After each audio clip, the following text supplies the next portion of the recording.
Police कर्मचाऱ्यांपर्यंत लागू करा, जेणेकरून आम्हाला मेडिकल बिल सादर करण्याची राज्य सरकारी कर्मचारी मध्यवर्ती संघटनेचा PF-RDA कायदा रद्द करा। PF-RDA कायदा 8वा वेतन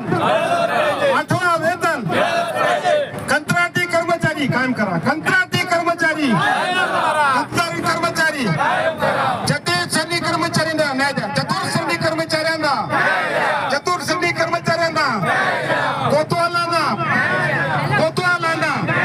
वाहन चालकांना शिक्षकेतर कर्मचारी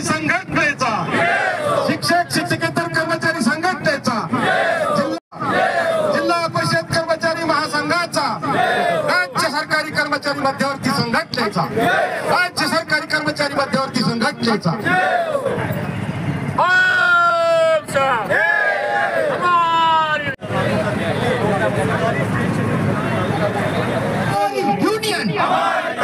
हमारी यूनियन ओ शासको सुनेंगे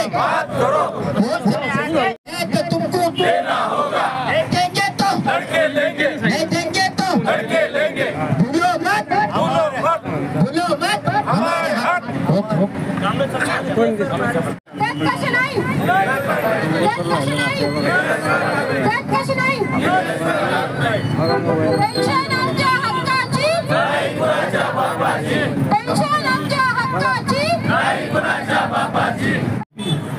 भेट देण्यासाठी आणि आपल्याला मार्गदर्शन करण्यासाठी धुळ्याहून विशेष करून डॉक्टर संजय पाटील साहेब आलेले, त्यांच्यासाठी आपण सर्वांनी स्वागत म्हणून टाळ्या वाजवा। हे सरकारचं करायचं काय? खाली मुंडं वर पाय। हे सरकारचं करायचं काय? खाली मुंडं वर पाय। पेन्शन आपल्या हक्काची, नाही कुणाच्या बापाची। एकच मिशन, कांबळे साहेब तसेच सर्व मध्यवर्ती संघटनेचे पदाधिकारी तसेच संलग्न असलेले सर्व जिल्ह्याचे पदाधिकारी बंधू आणि भगिनींनो, शासनाने मागच्या वर्षी आपण 8 दिवस संप करून सुद्धा आपल्याला आश्वासन देऊन आपल्या कुठलेही वेतन जुन्या पेन्शनच्या बाबतीत कुठलाच निर्णय घेतला नाही। त्यामुळं आजच्या या सभेमध्ये शासनाचा आपण निषेध करूया। त्याचप्रमाणे शासनाने आमचे जुनी पेन्शन तसेच इतर ज्या मागण्या आहेत त्या लवकरात लवकर सोडवाव्या।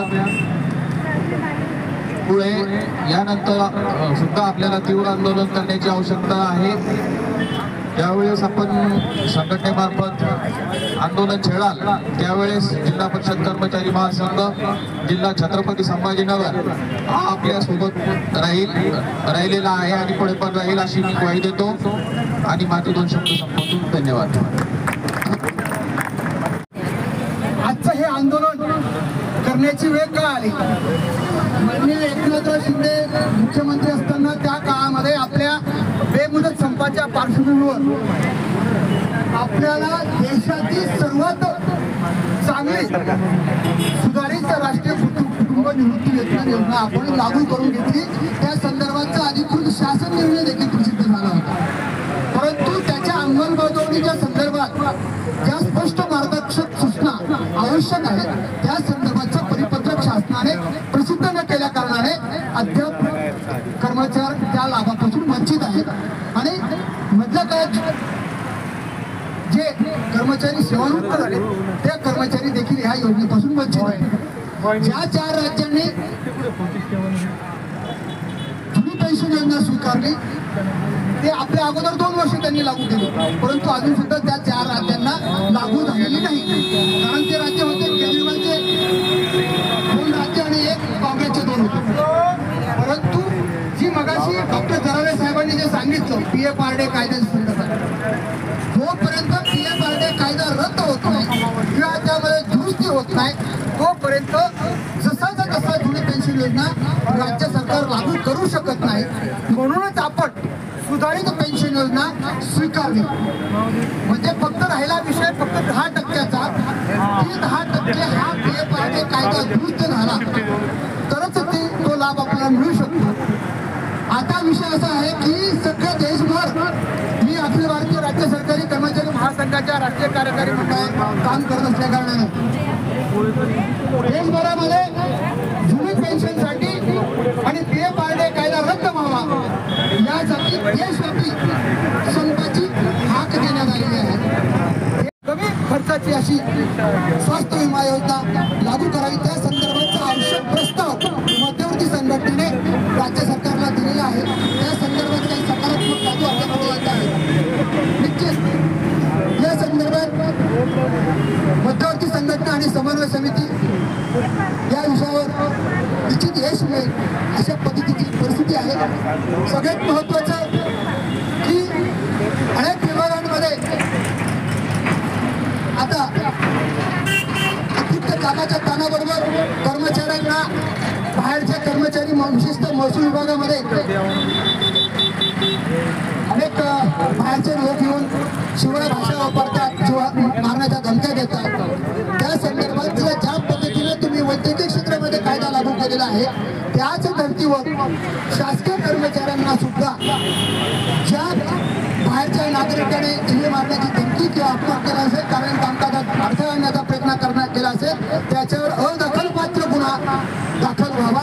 अशा अनेक मागण्यांच्या सोबत पीएफ आरडीए कायदा ही सगळ्यात महत्वाची मागणी आहे की सुद्धा संपलेली नाही. आजही आमच्या अधिकाऱ्यांच्या डोक्यावरला अधिकारपणा गेलेला नाही, बिलकुल गेलेला नाही असं माझं स्वतःचं मत आहे. आजही अधिकारी आणि कर्मचाऱ्यांमध्ये जी दरी आहे ती बऱ्या अंशी संघटनेमुळे कमी झाली आहे. या ठिकाणी धनवई साहेब बसलेले आहेत. ग्रामसेवक संघटना ते चालवतात. आम्ही रूट लेवलला तलाठी आणि ग्रामसेवक त्या ठिकाणी काम करतो. आम्हाला माहिती आहे किती बीडीओ त्या ठिकाणी दाबतात, किती डेप्टी सीओ कसे दाबतात, कसे दाबतात. आमच्याकडे तहसीलदार काय करतात, डेप्टी कलेक्टर काय करतात, एसडीओ तहसीलदार कलेक्टर काय करतात. आणि असं आम्ही काम करतो की गुलामगिरीमध्ये आम्ही आज वावरत होतो. आता ती तरी आम्ही बऱ्याच अंशी संघटनेमार्फत आता कमी केली आहे. एक वेळ मला आठवती की आमचा माणूस तिथे पेशकारच्या समोर म्हणजे दराळे साहेब स्वतः आमचे कायम एसडीओंकडे पीए राहिलेले, त्यांना आमची अवस्था माहिती होती की ज्यावेळेस आम्ही लागलो त्यावेळेस एका अव्वल कारकुनांसमोर आम्ही जाऊ शकत नव्हतो. तहसीलदार फार लांबचा विषय राहिला. आणि आज संघटनेची ताकद एवढी या राज्यामध्ये आम्ही निर्माण केली आहे. सगळ्यांना माहिती आहे की आज आमचा तलाठी कलेक्टर साहेबांच्या गाडीत त्यांच्या शेजारी बसतो, कॅबिनमध्ये त्यांच्या जातो, डायरेक्ट सांगतो की ही समस्या आहे. कलेक्टर साहेबांनी सांगितलेलं काही जर कायद्याच्या थोडंफार पायल किंवा न करू शकणारं काम असेल तर निश्चित सांगण्याची हिंमत ठेवत होतो की साहेब हे काम मला करता येणार नाही. त्याच्यामध्ये काय हिंमत तुमच्यात आली कुठून? तर आज या प्रत्येक घटक संघटनेची किंवा मध्यवर्ती कर्मचारी संघटनेची ताकद आहे मित्रांनो की आपण या ठिकाणी संघटनेच्या शक्तीमुळे आज अधिकाऱ्यांमध्ये आणि कर्मचाऱ्यांमध्ये दरी कमी करण्याचा प्रयत्न त्या ठिकाणी केला. मागण्या आज आणि कशासाठी राज्य सरकारी कर्मचारी मध्यवर्ती समन्वय समितीच्या माध्यमातून 2024मध्ये राज्यातील 17 लाख कर्मचाऱ्यांनी बेमुदत संप केला होता. या संपाच्या 7व्या दिवशी राज्य सरकारने सरकारी कर्मचारी संघटनेशी समन्वय साधून चर्चा करून राज्यातील कर्मचाऱ्यांना परिभाषित जुनी पेन्शन योजना लागू करण्याचं आश्वासित केलं होतं. त्यानुसार अद्यापर्यंत शासनाने याबाबतचं आश्वासन दिल्यानुसार परिपत्रक काढलेलं नाही किंवा त्याची अधिसूचनासुद्धा जारी केलेली नाही. त्यामुळे सरकारी कर्मचाऱ्यांची अशी धारणा झालेली आहे की राज्य सरकारने आमची फसवणूक केलेली.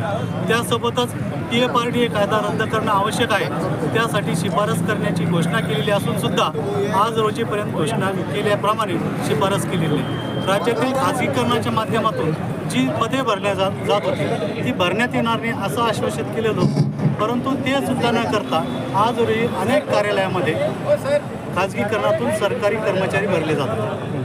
सर, तुम्ही सातत्यानं आंदोलन करताय, शासन फारसं त्याकडे दुर्लक्ष करताय.